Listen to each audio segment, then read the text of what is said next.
Let me know if the audio is okay. I see that I forgot a little connector that I used to put my mic remotely onto my phone. That was a bit of an oversight by me. I was filming earlier. The sun was very strong, so I'm not sure how it came out, but you'll see the effects later on. So maybe just write me if there are any issues with the audio. I'm here, obviously, as in the last few live streams in Odesa, Park Peremohi, and today we're going to not discuss the geopolitics of the region, which has been the main theme for the last few live streams. I am scheduled to leave Ukraine next week, and I'm going to meet a client. We're actually going to go to Poland, and that is part of the theme this is the theme of today's live stream. Where should you go in 2024 in New Europe? So I'm going to explain what New Europe is a little bit, explain what it is not, explain why you should come and where. That's basically going to be the format of today's live stream. And write your comments and your questions in the chat, and I will come to that near the end. I'm not sure for how long I'll stay out today. Let's see how the conversation goes. The idea of these live streams is a bit more of an informal chat. And yeah, let me know if there's a problem with audio, but I don't see anyone comment so far, so I think that's good to go ahead. You see the sun is shining here in Odesa. And yeah, there's a series of links always down below in the video description. That's just a housekeeping. I won't go into it too much. We'll get cracking into it. So 2024, obviously we have the Russo-Ukrainian war, which has upended the region. It has the potential to cause a lot of upheaval in Europe in 2024, especially towards the end of the year. We'll discuss that more in the live stream tomorrow. Should be more on the geopolitics. Same time, I should be in the center of Odessa for that one. And when I started the theme on this channel was 2018, and right up until when COVID closed down so much of the world in early 2020, most of my viewers were interested in Belarus. Actually, was probably the most important at the time in 2018, 2019. Ukraine, and then a little bit of the other countries. I went once to Russia and filmed there. Back in December of 2019, but basically nearly everything was here in Ukraine or in Belarus. Then we had COVID.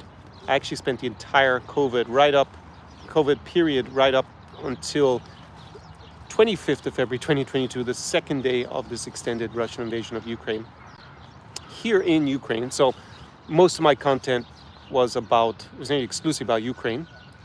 I was here. It was a great place to be relative during COVID because most things were open. We had very little inconvenience with COVID. Also, by correlatively, if you didn't want to get vaccinated, it wasn't really a big issue here, unlike most of the rest of the world, probably where you're watching us back home, but also most of the region, whether that's further to the west in the European Union or Moldova, or to the east in Russia. It was pretty hard not to get vaccinated, or things were closed down a lot more than here. Belarus was also pretty open. So my content focused on Ukraine. Obviously then with 2020 and the fallout from the protests to Lukashenko's re-election, Belarus became a lot less attractive. And that has continued, obviously, with this Russo-Ukrainian war. Belarus assisted Russia in using its territory to attack Ukraine, and in particular Kyiv and that whole region near to Kyiv, like Chernihiv, and Kyiv Oblast and Sumy and some other parts of Ukraine. And guys wanting to relocate to Ukraine is obviously down quite a lot. For understandable reasons with this war. We had Russian rocket attacks a few times this week and drone attacks. I had a live stream there on Thursday because on Wednesday, rocket missed. Now it's saying about 300 meters away from both President Zelensky of Ukraine and the Greek Prime Minister. Could have killed the Greek Prime Minister as well as the Ukrainian President. So, it landed and killed 5 other people apparently.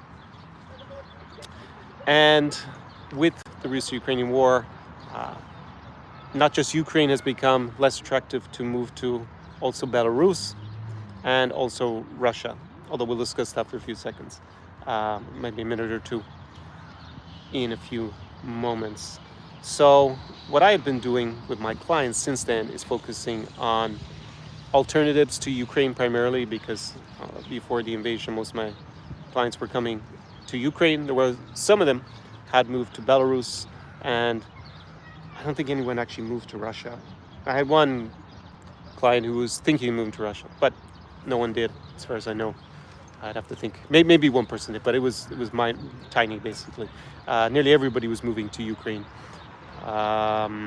in the region, who was a client, consulting, in person, and a lot of these guys wanted alternatives. Now some of them just decided to move back home. So maybe that was the US, maybe that was the UK, maybe it was France, Germany, Latin America, and they just moved home and they're fine with that. And that was, is it a 50-50? Yeah, it's probably in the middle. Then the other guys, especially the ones that have their revenue stream set up to manage remotely, they didn't move back home. They looked for alternatives. Some of those went to other regions. Latin America has become somewhat popular with some of my former clients and people I know who are viewers or hanging out here in Ukraine, but it's not that many. Southeast Asia should be the other alternative, but I don't actually know anyone personally who's made that decision. One of my consulting clients told me he's in a chat group that was focused on Ukraine, and now a lot of the guys are actually going to Asia, and some of them even to Japan. Kind of surprised me. Not the typical Thailand, Philippines, expat, Western guy going there to have the cheap lifestyle, but also to Japan. That kind of surprised me. So that's the chat group he's in. But I haven't met those guys personally myself or had any contact with them. And there's obviously this movement called Passport Bros. And I don't think it's novel what they're doing. I think it's just they gave it this kind of name to make it a little bit of a movement. And it focused mainly on black guys from the US, not exclusively, who go to Latin America and it seems Southeast Asia a lot. They don't come here to what I'm going to describe as New Europe in a minute. One or two of them seem to have tried it out and fled, not because of the war, but because they just don't think it's as interesting for them. And so yeah, a lot of the momentum of managing your revenues remotely and going somewhere as a single guy where you're going to have better dating options, probably better quality of life in terms of value for money, and be kind of away from all that woke madness of the West. It seems to have gone mainly now to Latin America and to Southeast Asia. And you know, one of the big draws for, say, Ukraine before, which I became more cognizant of with this war, because now we don't have it, is the amount of marketing money that goes into these dodgy marriage agencies, online PPL, that's paper letter sites, letter writing, that scam guys out of lots of money. And because they were reinvesting that into marketing, they were creating this kind of perfect wife for their avatar. So for the type of guy they were targeting. So they were pushing traditional values of Ukrainian women and the beauty. Well, at least we can agree on the beauty. Traditional values I'm a big skeptic of. I think it's, if we put it on the scale of 1 to 10, we'll put American and Canadian, maybe British women, the core Anglosphere, 1 or 2. Then I put Ukrainians maybe 3 or 4. But anyways, they were able to market that, and now I see a lot of that money is going towards marketing Filipino women, marketing Thai women, marketing Costa Rican, Mexican, Colombian women, basically Latin American women. And yeah, it's interesting to see. So a lot of the guys have been attracted to that in the meantime. I've decided to focus on New Europe, what I call New Europe. I made a video about it, on New Europe. Maybe I didn't put it in the description to the video. I'll try to do it for the guys watching the replay, if I remember afterwards, to put the link down there. But it's on my channel. It's probably about 20 videos back, 25 videos back. There's a video called New Europe. And basically it's the region between, say, Germany and Russia, to simplify it. So we're talking about countries starting with Poland, Czechia, the Baltic states, which are Latvia, Lithuania, and Estonia. Here in Ukraine, Moldova, Romania, and yeah, the countries kind of in that region, we'll say. And some of them are a little bit more new European and some of them are a bit less, but that's basically it. So yeah, the division would be on the eastern side, Russia and Belarus, which I don't consider at the moment in Europe, and the countries, from Germany westwards, let's say Austria westwards. So Western Europe, what we normally associate Western Europe. I wouldn't include Sweden or Norway or Finland in New Europe either. And it goes back to a phrase that Donald Rumsfeld, who was the U.S. Secretary of, what's the Secretary of State? He was Defense Secretary over 20 years ago, I guess, at this point, where he misspoke at a press conference. He meant to say new NATO and old NATO, but he said New Europe and Old Europe, and it kind of stuck for a while. So I'm using that phrase. And for me, I find it more interesting than going to Southeast Asia, where I've been, not recently, but I have been in the past, in Latin America. I'm a huge fan of Brazil, for example. I may still go with a client to Brazil later this year. I have planned to go the last 2 years because clients seemed interested, but then they both changed their mind and came with me to New Europe. So for me, it offers something that you're not going to find there. So it's maybe a different type of guy who's going to be interested in both regions. Here, I think you have better infrastructure and development in Europe, as you're going to find on the whole in Latin America or in Southeast Asia. And the dating options are way better at the top end, I would say, in this region. The average beauty of the women here is a lot higher. This for me is the region in the world with the highest levels of beauty, and we would also include Russia and Belarus in that as well. And even though it's not New Europe, compared to Latin America and to Southeast Asia, you can say that's a personal preference. I know that's going to obviously differ a little bit with guys, but on average, I don't think anyone really disputes that. I think it's, so that's basically the reason why I promote it still. It's where I feel most comfortable, and that's in spite, obviously, I'm including Ukraine in that, even though obviously we have a war here and it's not as popular as before. So basically I've been bringing clients to Poland, the Baltic states, Moldova, not Malta. I had one guy who actually came from Malta. He's not a citizen there, but he was living there. And Kazakhstan. I know Kazakhstan is obviously more in Asia than it is in Europe. It's not a tiny part of Kazakhstan. I think it's about 10 or 15% of Kazakhstan is actually in Europe, because it's just such a big place. It's 4 times the size of Ukraine, but obviously most of it's in Central Asia. But I think for my client base, it's still a very interesting place. It's about, if you go to big cities like Almaty and Astana, it's still 10, 15, 20% European. And it has a similar ish vibe. And I think those things that attract my client base are also attracted in Kazakhstan. And I'm actually going back there next month in April. Going to spend a good amount of time both in Almaty and in Astana. At least a month, maybe even longer, let's see, with some clients. And New Europe isn't the spot for the passport bros in general. That's because my impression of passport bros is that they're really looking for super cheap, and I would say easy access to women. Not necessarily beautiful women, just women.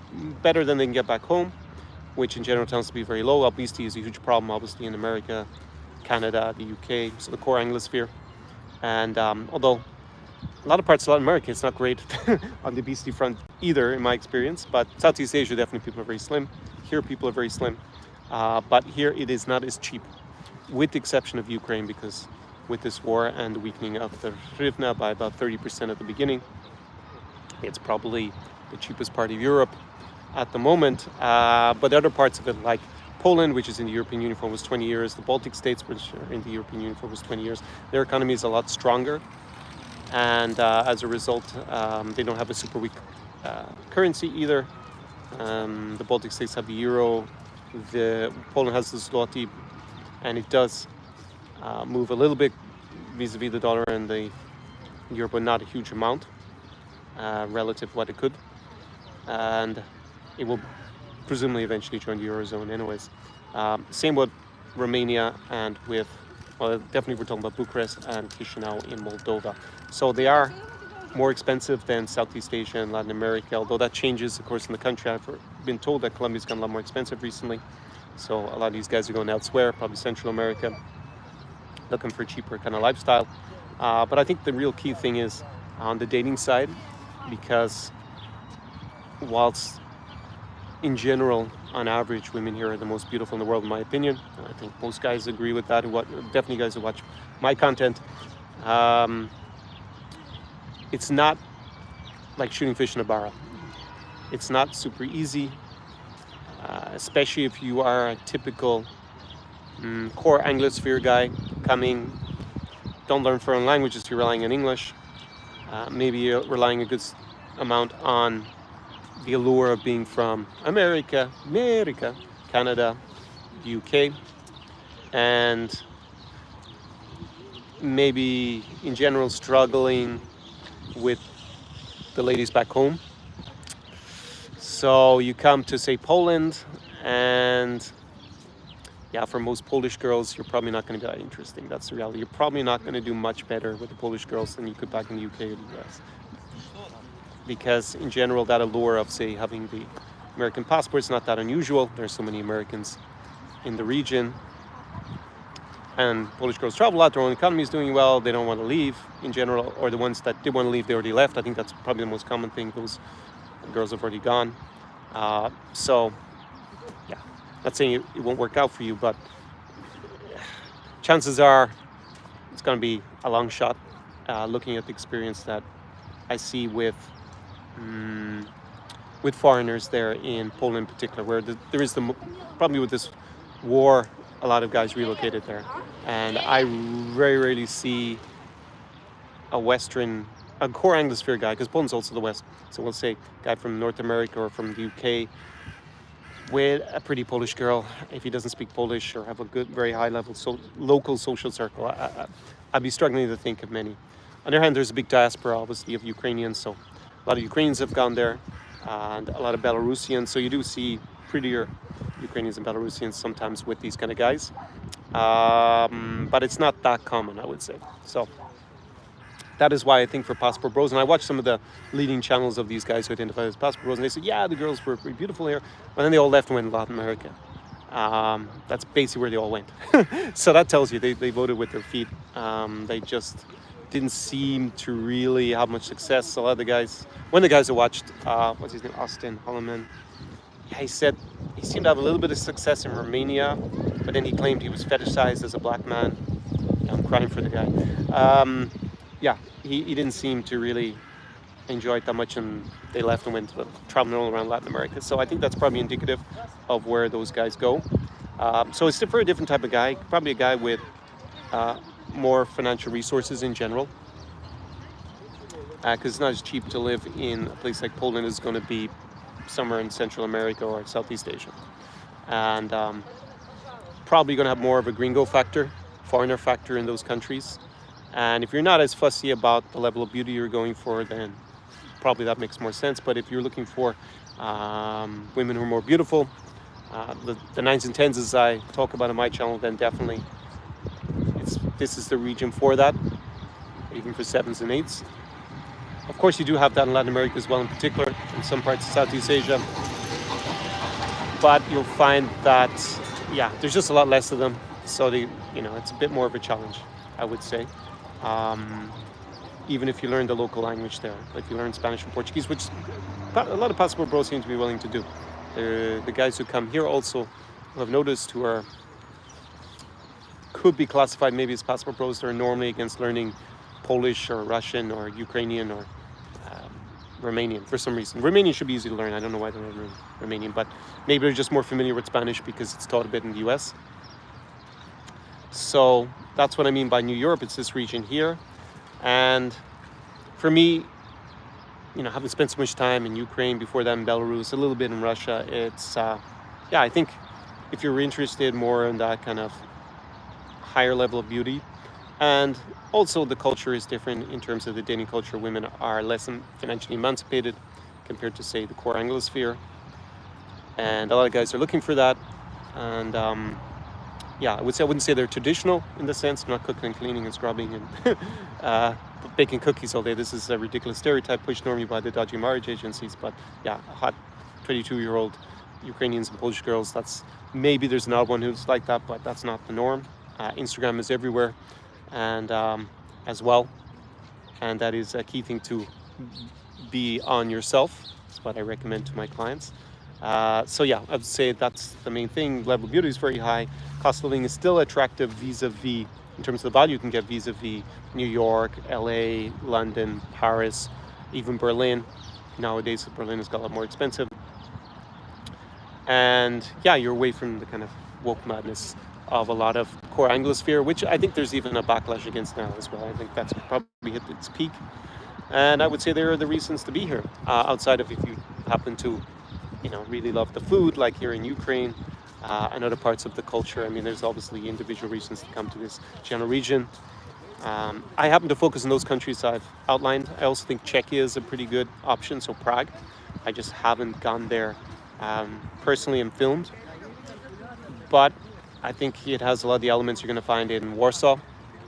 It's going to be pretty similar to that. And I didn't really, at least last year, want to duplicate Warsaw because it takes a certain amount of time and investment for me to figure out where everything is in the city for the in-person experience that I run with my clients. And now I have that set up. Maybe this year, later this year, I will go to Prague because I think it's analogous with Warsaw. It has a lot of Ukrainians there as well as Czechs, and I actually happen to get on pretty well with Czechs. Just a personal thing. Probably more than I do with Poles, even though I'm learning Polish at the moment. So maybe that'll change when my Polish gets better. So there are other countries in the region like Slovakia, Hungary, Serbia, Romania. I'm less of a fan of them. Let's take Serbia, for example. I had a great time in Serbia almost 10 years ago now. Went to Novi Sad in the north. But Belgrade, I wasn't really that enthusiastic about it. And speaking to my clients and my friends who went to both Serbia and Montenegro in the last 2 years with this war, the dating scene, they didn't have really any success. And there were guys who are doing quite well here in Ukraine. So that's why. And that was kind of my experience also in Belgrade. I found it a bit of a tough city from that point of view. And I didn't really like the city that much. Novi Sad in the north was more student town. I had a cool time there. Spent about 10 days, 2 weeks. But it was a long time ago. It was probably 8, 9 years ago, maybe even 10 years ago at this point. So Bucharest, I spent a lot of time in, about 10 years ago as well. I speak Romanian, reasonably intermediate level. Didn't speak it so well 10 years ago. I invested a good amount of time. I'd had previously a Romanian girlfriend, so I was quite positive about Romania. But compared to my experience in Ukraine or in Belarus or even Moldova, Bucharest, I didn't enjoy as much. I don't enjoy it that much as a city. It does have some very nice high-end parts to it.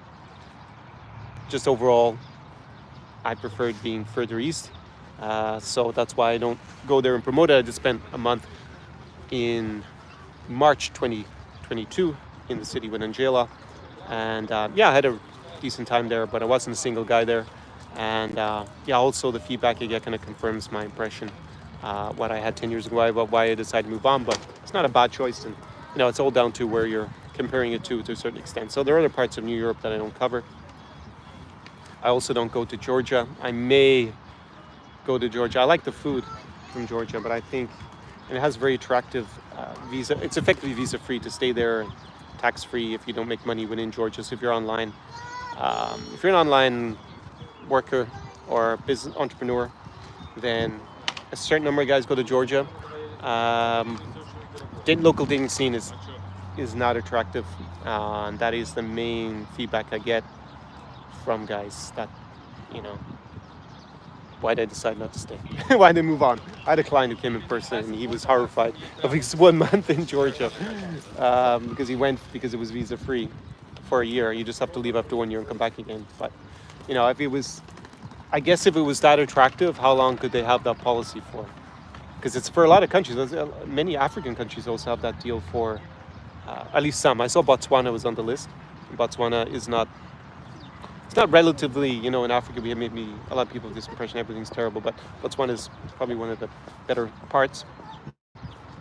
And it doesn't have a huge population. But I guess if it were amazing in Georgia, then probably that they would get overwhelmed by people wanting to come visa-free. That would be the reality. So there are obviously some negatives there. But some guys like to live there. I think like there's Andrew Henderson of Nome Capos, he promotes it. I think his wife has, I I think his wife might be Russian, but she has origins from Georgia, or from the Caucasus, I think from Georgia in part. He said that in one video. And he promotes Tbilisi a lot. So I'm sure there's some reasons to be there. Maybe if you're in a relationship already, could be a place to go to because the visa free is pretty attractive. Yeah, costuming is attractive as well. So those are the other parts of New Europe, we could say. Yeah, so it's the part of Europe that, or maybe some people call it Asia. I do include Kazakhstan. It's hard to get a definition that works exactly. Kazakhstan is maybe a bit of an outlier to put in that category. But you could also maybe put the Caucasus as well, the Southern Caucasus. That's not in Russia. And all three of those countries don't seem to be particularly enthusiastic about Russia to greater and lesser extents. Georgia is now an official candidate country for the European Union. And Armenia actually, I think I read it this morning, is now talking about greater integration with the European Union. They're probably going to apply as well and maybe leave Russia's sphere of influence if they can manage to do that in the next few years. So that's also part of it. Armenia, just to finish out about it, it's a place that I've watched content from guys from the core Anglosphere who go there, and they just say lovely people, interesting place, local dating scene non-existent because it's extremely traditional. Like, this is a real traditional place. That's why you don't have these dodgy marriage agencies, because the local girls are not going to be interested in a foreign guy, basically, from what I can see. But girls in general are a lot more conservative there. It's Armenians are Christians. It's personally the most conservative Christian country I've ever visited. And basically, sex before marriage is pretty taboo. Divorce is low. So you don't have a lot of single moms, which is why you don't have the marriage agencies. And marriage agencies go where actually, even though they pitch the traditional values, they actually go where it's pretty, relatively in the global scale, actually pretty liberal. Because if it was that conservative, like, they're not pitching Moroccan women or Afghani women. Like, they're obviously more traditional. And they're not pitching Armenian women for the same reason. Anyways, that's a little bit of digression. So you get an idea about the region. And for me, I just think that it's just more interesting to be here. I think I should have emphasized one other point that's very important that I've overlooked. That is the safety level. New Europe, obviously in Ukraine we have this war. That increases the risk level. Touch wood, I'm not going to be in the wrong place at the wrong time. But obviously if you're not, even if you come to Ukraine, and I did my live stream last Saturday about coming to Ukraine. So if you're interested, go watch that or write me a message or invest in a consulting call if you're planning to come here. As long as you wait from the front lines, yes, it's another risk level. Hopefully nothing happens to you. I'd like to say that nothing happens to anyone else, but inevitably Russia killed how many people last 2 weeks here? Over a dozen, including many children. Children like this, they killed with the rockets. They hit an apartment building. But the risk is relatively low compared to the population. So on an individual level, touch wood, of course, again, that, it's not massive if you're in the cities at the end of the day. That aside, like petty crime or being robbed here in Ukraine, I haven't heard of anyone having any issues with personal safety in Ukraine. I see Michael's come on to the live stream. So welcome. Yeah, personal safety, not really an issue at all outside of the rocket attacks. I would say crime also very low in Warsaw so far. Haven't seen many issues there. Baltics as well, very safe in terms of petty crime. Less than Western Europe, less than the US. So yeah, it feels a lot safer than those cities. Like, compared to Colombia, the horror stories in Colombia, it's ridiculous number of people who are foreigners, like who are coming from America or Europe, Australia, who are murdered. And there's a huge problem with this scopolamine drug and robberies. It's a crazy epidemic there of crime, and it's probably risking, it started in Rio de Janeiro in Brazil, the same thing. I saw another YouTuber, the Swedish gringo, go look at his channel if you're interested in Brazil. I've exchanged a few messages with him, seems like a cool guy. But yeah, he got drugged and robbed as well. I've had friends who were drugged and robbed in Colombia. One actually got an incident where he was threatened at gunpoint. He had dealt with that in his own way. So I'm not going to say more about that on YouTube. Yeah, but it's insane. And he was trying to. My friend was actually trying to get me to come out, and I will go eventually. But his stories have been drugged, robbed, held up at gunpoint. Yeah, it just there are definitely those risks in Latin America, and I spent a lot of time in Brazil, so I'm very aware of the risks there. I fortunately never had an issue, never been robbed in Brazil or anything. I had some kids in Carnival tried to steal stuff out of my pockets. They were like a group of little, what you call it, that little small dinosaur in, what was the name of the Jurassic Park? It was like vicious and small. They were like this. They were like snapping up my pocket trying to get at something, and I had to run because there was like 7 or 8 of them. They were probably only like 13, 14, 15 years of age, but they came as a pack. They attacked at the same time. And I got separated from my friends at Carnival, so I was on my own. So they just spotted alone raptors, yeah. But I didn't get anything. But at first I just thought it was a bit funny. They were just snapping, I thought go away. And then suddenly there was like a group of 7, 8 of them snapping at the same time. So I had to like jog. I didn't really sprint or anything, but I jogged. Like, what are you going to do? I'm not going to start trying to lash out at 13-year-old kids. So yeah, they were hunting in packs of raptors. But that's as bad as I've ever gotten. They didn't even steal anything off me. So, but yeah, Brazil, you need to be very careful of violence. Yeah, if you live there, it'll probably happen at some stage. So that is the difference. Europe is a lot safer. I should have pushed that as a bigger reason to come here over Latin America. Because I think it is often, something of high value to me personally, that my personal safety is better here. Outside of Russia trying to drop a drone or a kinjal on my head or where I'm staying. They missed the apartment I'm staying at by about 100 meters already. Yeah, that close. And they missed the Ukrainian president and the Greek prime minister by about 300 meters down at the port this week. So yeah, besides that, obvious risk, and that's a personal decision whether you're fine with that. I have had a client who has met his fiance in Ukraine. He was super enthusiastic about Ukraine, very passionate about it. He spent a good bit of time the last 2 years, I would say more than 6 months probably. Yeah, and it worked out for him.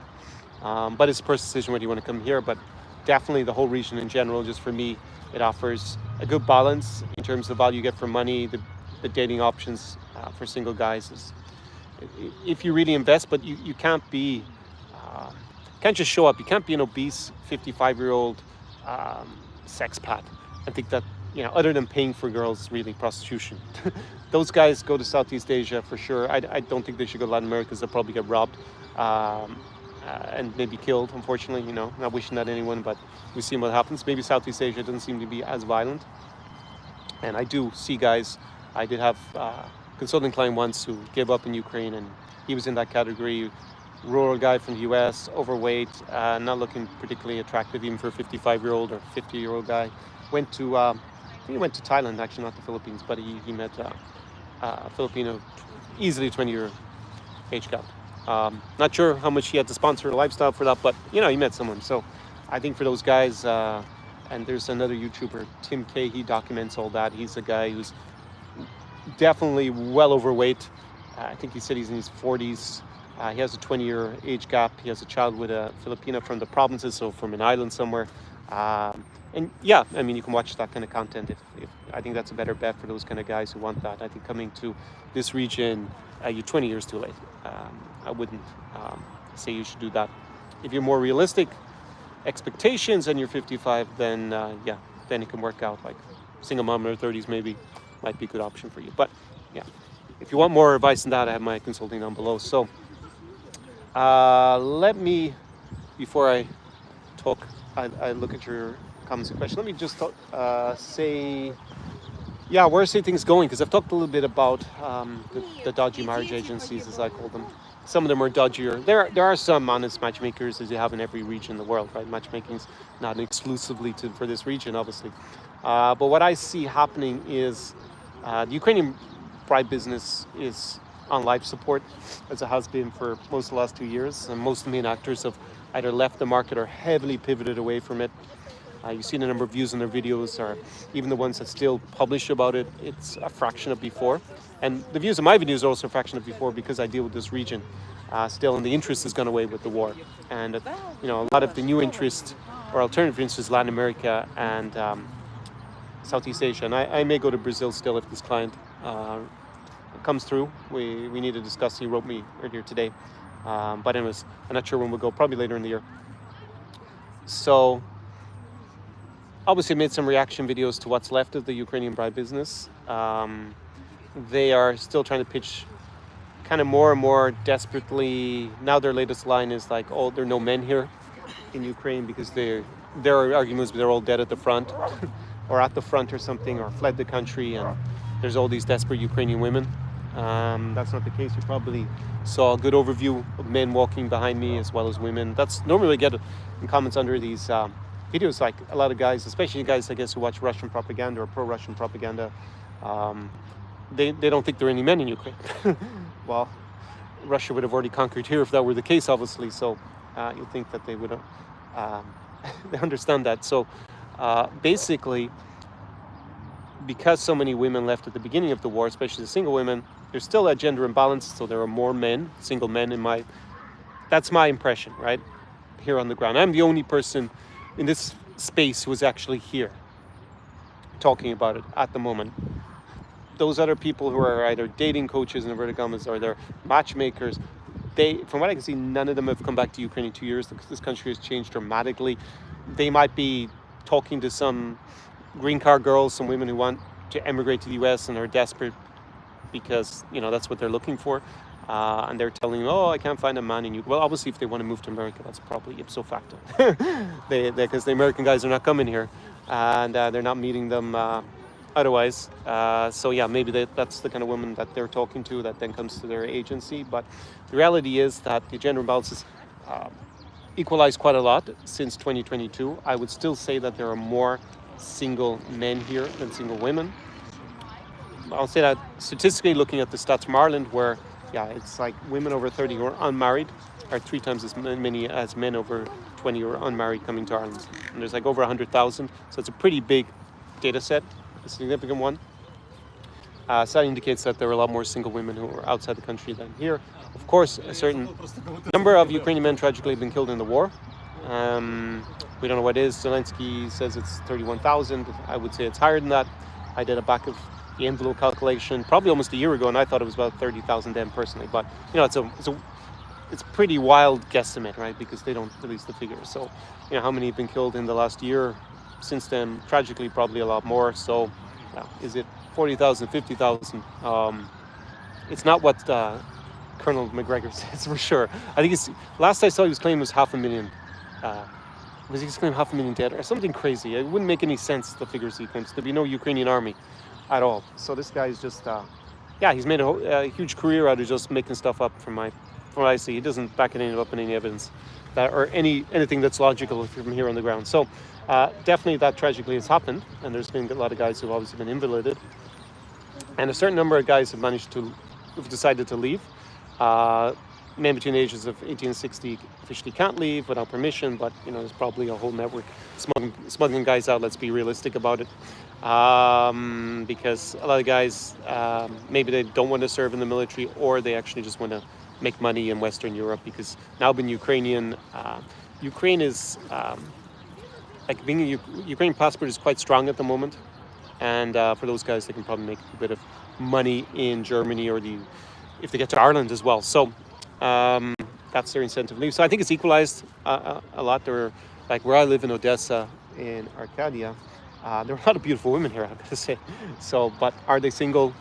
Hard to know. You have to talk to them to find out. But more likely that they're not single, since that's the demographic is more likely to stay here. They have a husband, partner, boyfriend, whatever here in Ukraine. That's why they actually are here.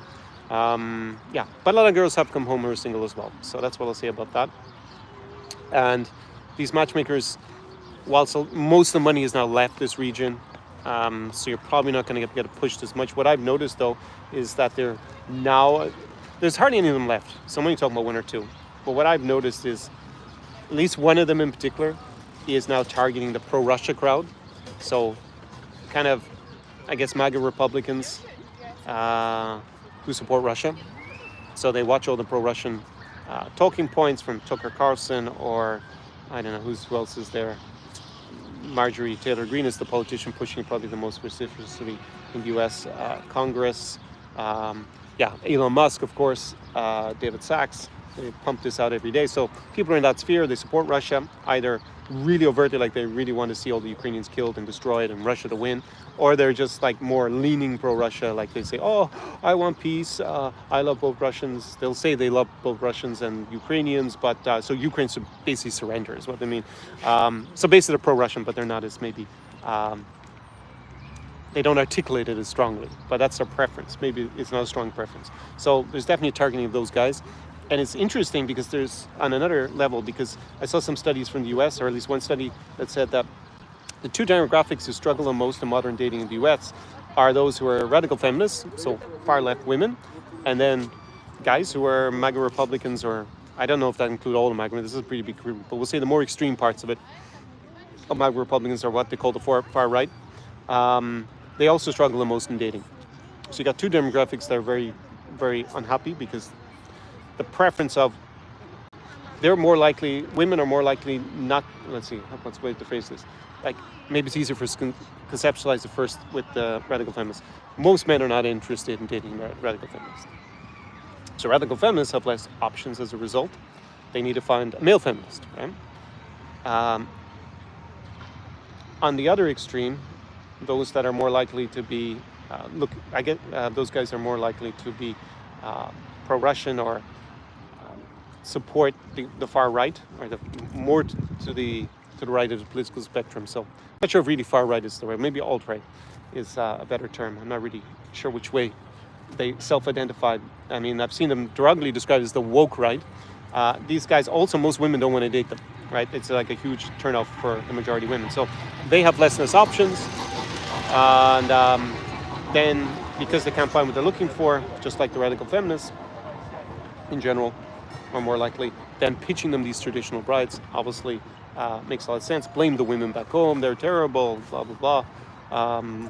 And then over here, they're women untouched by feminism, which is not true at all. This country was in the Soviet Union, same for Russia, obviously, and women at one point were more liberal, or at least more emancipated than women in the West were. In a lot of parts of the West, especially my home country, Ireland. But anyways, as I said, a 3 or 4 out of 10. But anyways, so those guys are pitched up more. I think that can work because I've seen a lot of those guys who write me because they were interested in Ukraine before. A lot of them are, it's not all of them, I don't want to tar everybody with the same brush, right? But a lot of them are just very pro-Russian now. But they're still talking about Ukrainian women. It doesn't make any sense to me. Like they're completely delusional if they think they're, what kind of Ukrainian woman's going to be interested in? If they support the country trying to destroy their country and kill them, or kill their relatives. Like, just go to Russia and chase Russian women then. But I guess they don't want to go to Russia because maybe they're scared, even though they support Russia. And they're also scared normally to come here in person because they got to face Russian rocket attacks. Anyways, I see that being pushed. But with this election season and that section blocking the aid for Ukraine and becoming more and more openly anti-Ukrainian, I just think there's going to be a lot of money spent on pushing that narrative in the political sphere that these guys consume, that Ukraine is bad and Russia good, basically, Russia not so bad. And I don't know how you continue to pitch Ukrainian brides without much money going into it as well. From the dodgy the PPL sites are probably not pushing that as much. I think I'm speculating a little bit. I don't know how much money they're pushing it, but I see less and less of it. It's just completely incongruent, right? To pitch guys who are pro-Russian Ukrainian brides, because, I mean, they're going to have a negative impression of Ukraine the longer this goes on. So I expect that, and the reason I'm giving this long spiel, to bifurcate. I think we're going to see a lot of changes. I think you're going to see a lot of this more traditional brides thing eventually being spent on pushing Russian brides. And then we won't hear so much about Ukrainian brides. And looking at YouTube, there's definitely a cohort that are pushing very strongly, normally to religious Americans to move to Russia. I may make a reaction video to that. It's kind of interesting phenomenon. Although most of the guys moving seem to already be married, so they're not single guys. I just think we're going to see that. We're going to see a bit of bifurcation. And then my definition of New Europe will make more sense because those guys are going to be all, I don't know if they're actually going to go to Russia, or especially with the political situation, it can get very messy. But they're definitely not going to be interested in this region, for sure, New Europe as it goes on, because there's going to be a lot more negative stuff about the countries not just Ukraine, but also Poland, the Baltics, countries that stand up to Russia or have an interest in arming to protect themselves from Russia. We don't know what's going to happen when, I said when, but he's leading the polls, Trump over Biden. And I'll talk about that more with what's happening in the geopolitical front in the last week. It's been a crazy week. Yeah, but Albus told me these comments that were not particularly reassuring about how committed he is to keeping the U.S. in NATO, or at least respecting or honoring Article 5, which is the self-defense law. So, yeah, I've gone on a bit. And my original question that I put in the title is where, I think that I put it, where should you go in 2024 in New Europe, or why should you go to New Europe? And so in summary, before I look at your questions, and my application form is also down below in the description as always. If you want to apply for this our experience, the in-person experience is a premium introductory week, up to a week now with me in a city in New Europe. So I've been going to Almaty, Astana, Chisinau, Riga, Warsaw, and also open for Tallinn, Vilnius, and also if you want to come to Ukraine. I haven't had any clients do that in person, but there might be some way. I have guys who come to buy real estate here and get residency, and they're normally guys that already have a Ukrainian wife, basically. So why come? Personal security, number one is dating options at the top end, still the region with the most beauty in the world, and infrastructure, personal safety, value for money, and escaping wokeism. I think this is a very good combination. It's not going to be as cheap as in Southeast Asia or Latin America, but then the other things don't really apply, like the level of beauty, the level of safety, level of infrastructure isn't going to be as good overall. And which parts of New Europe? Obviously, the countries I advocate and I bring my clients to, that should give you basically, not just talk the talk, but walk the walk. I mean, that's where I bring my clients. So Moldova, Kazakhstan, the 3 Baltic states, Poland, Ukraine, if you're okay with the risk level. Did I say Moldova? Moldova should be there. And then you have other countries that are worth considering, like Czechia, Romania, maybe for some guys, Serbia. I know it's cheap there, but overall, I'm just less enthusiastic about it as an option, just based on personal experience and experiences. Some of my friends and clients in the last 2 years, I don't really think it's as attractive. And where else would be in there? Maybe for some guys still, Georgia is good. I think if you're already in a relationship, maybe you have a difficult visa situation with your partner, which shouldn't be a problem with Ukrainians, but maybe you met someone else. Maybe a Kazakhstani citizen. Maybe it's easier to live in Georgia, but because Kazakhstan is not as easy to emigrate to as the rest of New Europe, because you have a bit more limitations. So I would say there are the countries, there are the reasons, and who should come in general, and who shouldn't come, who should go to the other regions. I've argued against my own interest quite a bit there, because if I'm aware of the amount of money that went into promoting this traditional bride Ukraine stereotype, really a myth here, and a lot of guys come to my channel because of it, or did come, and it's probably not the reason to be in this in this region. You're going to find more tradition in other parts of the globe, but Ukraine or Poland or the Baltic states, it has its own advantages. So that's what I will say on that point. I hope that was interesting for you guys. I don't know. I'll have to see what the comments are now. Maybe you guys are roasting me, or maybe they're super enthusiastic. But let's see. Chris asked me, do you think the US played Europe in this conflict? Yeah, I'll talk about that more tomorrow, the politics, because otherwise I'd probably talk for half an hour. Feel like they kind of threw us under the bus with Trump. Yeah, this is a big... You've seen what's happened last week with Emmanuel Macron, the French president. Completely changed his tone. There's something...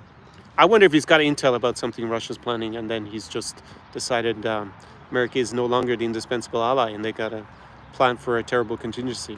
Gary asked me, did you buy real estate in Ukraine before the war? I think you said you were planning to do so in your course. I did not personally buy it before the war. And but if you are interested in buying it now, then I'd write me an email, connorklein@sarahexperience.com. It's also down below in the video description. I'll book a consulting call if you really want to discuss it in depth. Normally guys who book the consulting for the yeah, for real estate, they are also interested in other issues as well. Well, not just, but it's kind of a part of their interest in the region. So Panaki says, looks like he's the only flag bearer from Belarus. Yeah, Panaki, I think I have one other consulting client that spends some time still in Belarus. But he now seems to have he didn't answer my last message, so I don't know. But he seems to have an attractive Belarusian girlfriend with a large age gap, and they don't seem to spend any time anymore in Belarus. But this guy's rather wealthy, has a lot of cool stuff going on in the rest of Europe. So I guess they have. I don't know if they relocated fully, but to a large extent. Is there anyone else who goes there? No, I think it's just you, Panaki. But you were there a long time, and you learned the language to a certain extent, if I remember, because you were at the linguistic university. And you're there a few years now, so I think you were there even before 2020. You're definitely there before 2022. Let's see. So Chris asked me if Astana is also worth a visit in Almaty, because I promote Almaty. I'm actually going to bring clients to Astana in May. That's the plan. And yeah, it's I prefer Almaty because Almaty has the mountains and nature nearby. It has a bit of pollution because of that. You know, the air gets trapped in the city a little bit. But in terms of, if you take that away, which is a huge thing with Almaty, in terms of restaurants and bars, nightlife, dating scene, it's all good in Astana as well. It's on the steppe, so you know it's going to be pretty cold in the summer and pretty hot pretty cold in the winter and pretty hot in the summer. Let me see. Wow, there's a lot of comments here.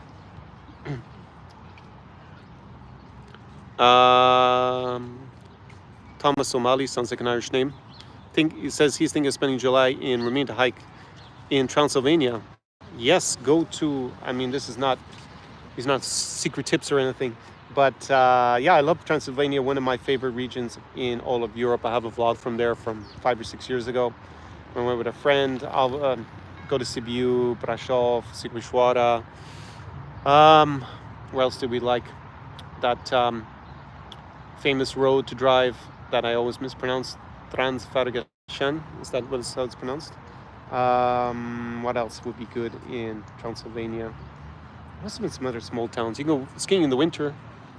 Bojana Brasov. Where else did we go in Transylvania? We went to lots. We went to Viskry, Weißdeutschkirche, which is where Prince Charles has a house. I stayed there in a traditional Saxon and German style house. So it's really beautiful nature, mountains. It's a pretty incredible place. And yeah, my favorite part of Romania. So you'll have a good time there. But I don't think I really went off the beaten path too much. I went to some of the other small towns, but I just stopped and had a look at the fortified, I think they're fortified monasteries. Birtan, I think was one of the names of the small towns. Okay, someone else says they don't like Warsaw, they like the other smaller towns. Yeah, I said that in last week's live stream that if you're one of these pickup artist guys doing the day game malarkey and basically been a public nuisance, Warsaw is gamed out, as they say. Like around that train station, there's just so many guys, and it's going to be a plague of them, plague of locusts around the train station. Local girls tell me, they ask me why there's so many foreigners coming up to them very weirdly around the train station. So that's a bad sign. But yeah, if you're one of those guys, probably go to the provincial Polish town because your reputation is going to be as bad. Someone says they don't like the nightlife. Well, you don't go to the right places. We have a lot of fun at night in Warsaw, but I focus on the Ukrainian and Belarusian spots of the city. Someone says they think the Baltics are better. Not really convinced by that.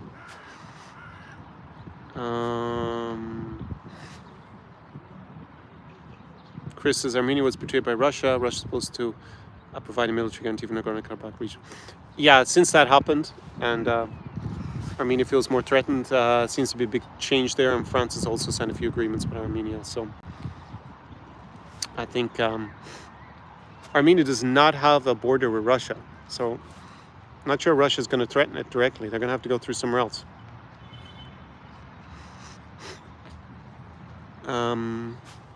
Michael says, don't go online dating. So Michael says, if you want a traditional wife, don't use online dating or even marriage. You should just walk up and talk to a girl. Yeah, come here, spend a lot of time, integrate yourself, provide value, and meet people socially. That's the best thing, in my opinion.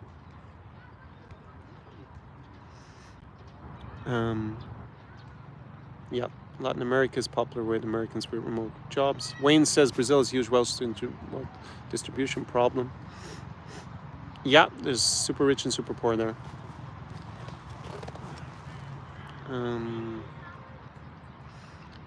I can't really read the person's name, but it says Riga is worse than Warsaw for him.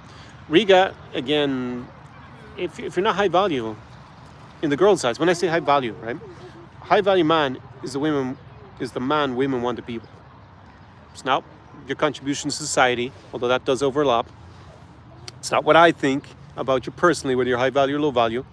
Most of these online guys are talking about being high value men are normally charlatans. They don't get girls, and girls don't see them as high value. Other men might see them as high value and then be deceived by them that they have relevant dating advice, but that's not, in my opinion, that's not the case. So yeah, in Riga, the problem is if you come in as a tourist, don't have local connections, don't speak the local language, don't know where to go, chances are pretty slim of anything over a 4 out of 10. This is the reality. That's why I have the premium introduction to the city, because you don't have to spend months figuring all that out. Just plug right into it with me and have an unforgettable time in a city like Riga, or Warsaw, or Almaty, or Chisinau. Arthur says, finally got to Victory Park Lake. Willow tree over 100 years old. Okay, I'll have a look for that tomorrow. Michael says that he's going for a walk with his fiancée in Rivne. Got to drop good content. Ukraine is dangerous because you can die randomly, but in some ways it's safer than many places in the US. All right, Michael, have a nice walk there along, I don't know where he's walking, in Rivne. Rivne is in the west of Ukraine. I actually have 2 clients who have fiancés from, you both have the same first name, so I'm getting the right one, that your fiancé is not actually originally from Rivne. But maybe I got that wrong. Maybe you both have fiancés from Rivne, because you both have the same first name, Michael. Kind of weird, that.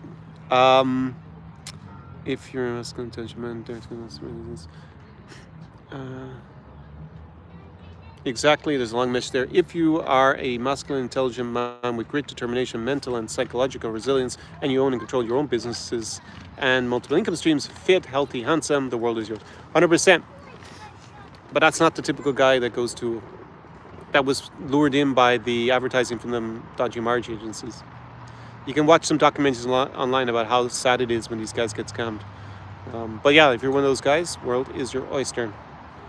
One of the guys who's this international health coach handle just described, not a marriage agency victim. Someone told me that, what should post that last? Yeah, I'd ignored that. By the way, a lot of that more mainstream print media in the US that has turned against Ukraine as well for some reason. I think with this war in Gaza, some reason they've just all become negative about Ukraine. Yeah, interesting. Not really the Republicans secure the border. Someone tell me secure the border. That border is nothing's going to be done about that border before the election. Because then how can Donald Trump campaign on the issue if the problem is solved? Democracy isn't some utopia. And there's obviously negatives as well, especially with politics. Someone, Cinto, was asking me how much income is required to marry Ukraine. That is like a pretty pointless question to ask. What level of woman what level of life are you going to be able to provide? Where are you living? And there's lots of other factors. If you're penniless, like, I don't know, and don't have any remote revenue streams, then I don't know why you'd be asking me these questions. Vilnius, Novi Sad, Gdansk, Stockholm, Oslo, Brno for dating. Okay, Brno. I went to Brno once. I wasn't that stunned by it. Stockholm, I agree with. Gdansk can be good. Vilnius, yes. Novi Sad, I had a good experience, but it was, a good few years ago, probably 8 or 9. Someone says George is good if you have a girlfriend. Yeah. Jean-Paul says it is not like shooting fish in a barrel. True words are spoken. Yeah. Someone says they agree. A lot of fish. So, this guy says an American with Irish, British, and German answers. Yeah, I'm a strong supporter of Ukraine. He says he's MAGA, but he'll be an expat until the end of 2024. Thailand and Kyiv are first on my list. And my American girlfriend too. Okay. But you said you have an American girlfriend. Interesting. Yeah, I pointed out and say everybody's MAGA is anti-Ukrainian. Just saying that is the trend within MAGA. And I see a lot of people who were supporting Ukraine 18 months ago who are MAGA who are now either completely overtly pro-Russian or 90% basically leaning that way. Simply because that's the way the narrative has gone within their own echo chamber. Because Donald Trump is trying to get elected, and that's an issue they seem to be running on for, whether it's ideology or just election tactic. We'll see in due course.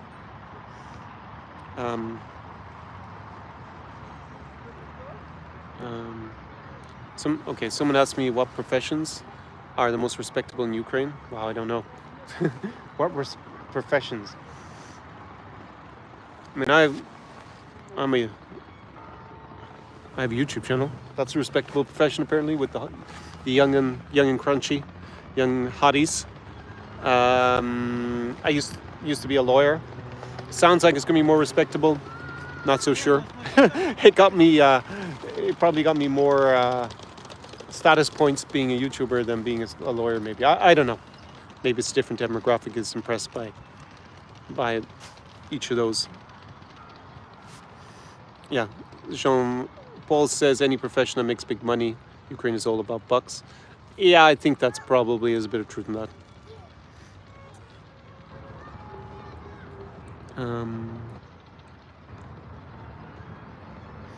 Maddie's asked me what criteria to assess potential clients against. Yeah, if I feel like they're not coming for the right reasons, that, and that's normally an indicator of how well they're going to fit with me and my approach to lifestyle here. Because the premium introduction to sea is not all about dating. It's also about making connections with other guys, leading a great life, finding the city, whether it's full-time or part-time, that's going to suit you as the client.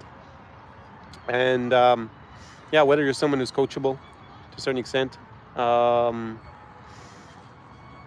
mean, if you're unrealistic, that's another point that I would say. So there's not much point if you are obese, 55, unhealthy looking, disheveled, but have a certain amount of money, and you want to come here and chase 20-year-old hotties. Yeah, that's just not gonna. What's the point? Let's pay for play at best. Someone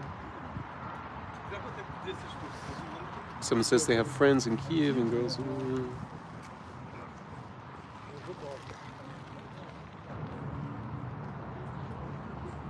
Yeah, Jonathan, I agree, but that's the current state of affairs with the Republican Party not, providing the aid to Ukraine.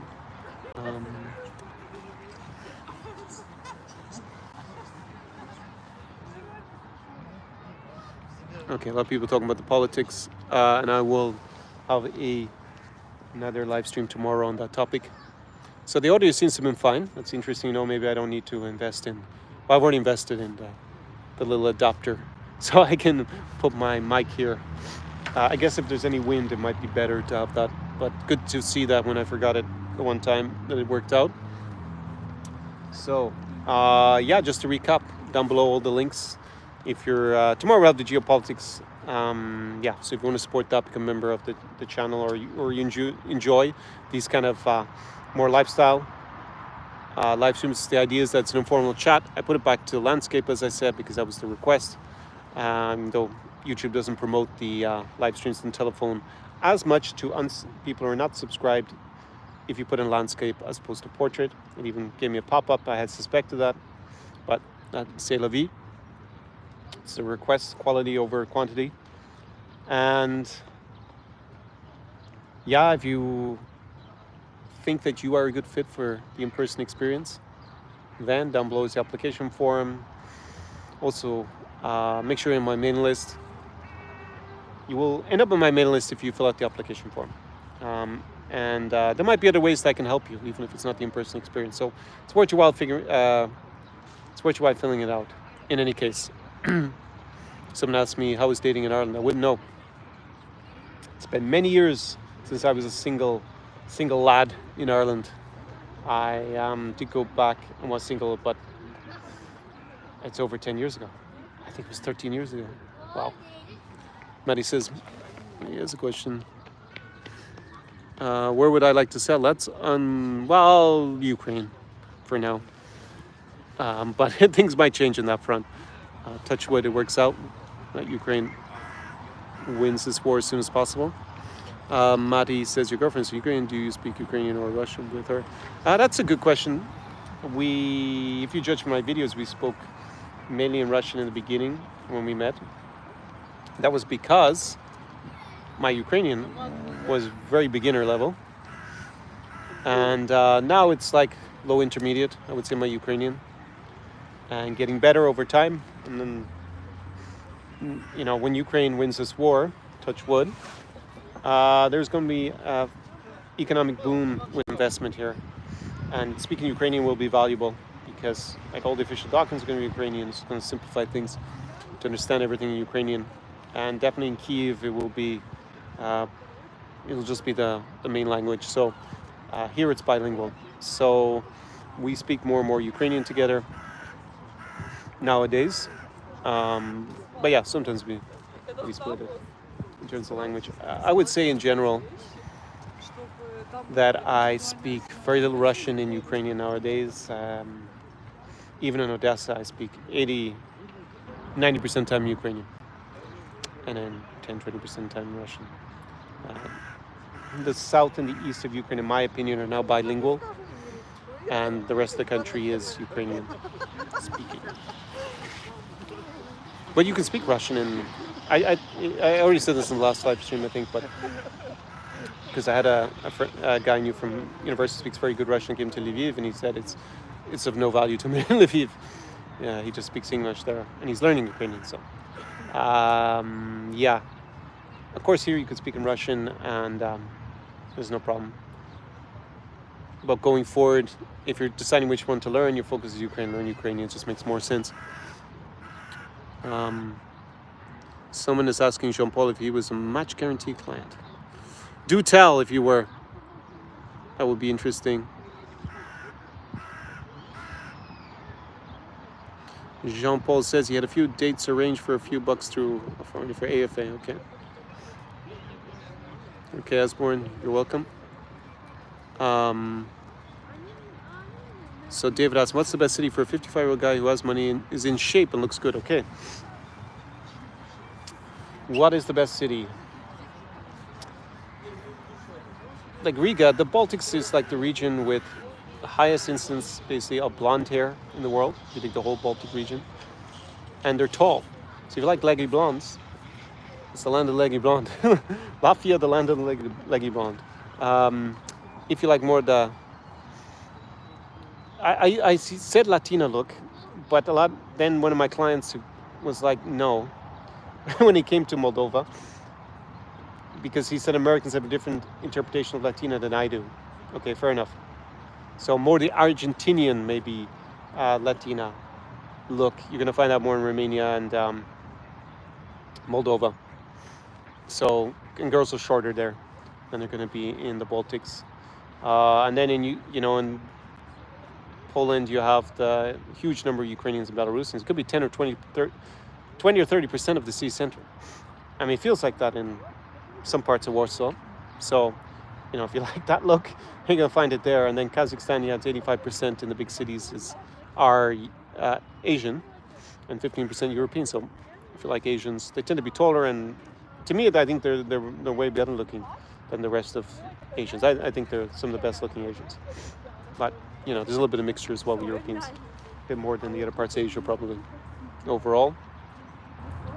But yeah, so depends on your preference. Yeah, international health coaches, Baltics are on fire. And I'm getting a bit cold here, and I think it's because earlier it was so warm in the sun. I tried to film. I was actually hot. My mouth was getting dry. So now I've come and the sun is weakened, and maybe I'm getting a bit of a reaction. So I'm gonna end it here because we have a live stream tomorrow. I'm gonna hit the gym, watch Ireland play England in the rugby, and then work on the new videos because I haven't had anything new videos up on the channel for so long. And I've reviewed 2 big videos. One needs another clip that I have to film in Chisinau, and the other one hopefully be the consolidated video. Finally will hopefully on the channel. Big changes I had to make to the draft. So hopefully draft 2 will be done on tomorrow. Then I'll review it, probably changes, so probably mid next week. If when I publish that, if you could share it, would be good. I don't normally request that. I just think it's a good video to share around so people know the reality of what that guy was. And yeah, Sweden has joined NATO. So I'm back tomorrow and we can discuss the geopolitics. Today was about lifestyle and where you should go in 2024. And I will be going to many of the places I mentioned with my clients. Yeah, next week. Going to be the start of, a few more trips. And yeah, it's going to be big. Summer of 2024 is going to be legendary. I'm looking forward to it. So at that point, we will chat tomorrow more on the geopolitics. So Harna Večera from Odesa. Have a pleasant evening and chat tomorrow. Do побачення. Slava Ukraini.